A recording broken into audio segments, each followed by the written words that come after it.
Yan mga lods. Kung gusto niyang matuto ng gulong, mamaya. Ito may ginagawa ko. Pinapainitan ko para tumigas yung pintura niya. Ito nga pala yung kanyang.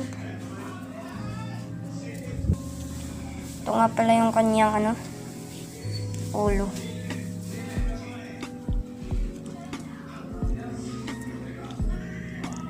Yan. Ito ang kailangan. Nananananan. Alam nyo kung ano yan? Yung ganito. Yung soft drinks. Ayan. Di pa bilog. Kung gusto nyo malaki, ayan. Ganyan nyo. Tapos kung gusto nyo ng maliit, ayan. Pinturahan nyo lang. Ito yung ano nyan, yung loob. Ayan. Gaganito yan. Ganyan. So, yun lang sana. Sana may natutunan kayo.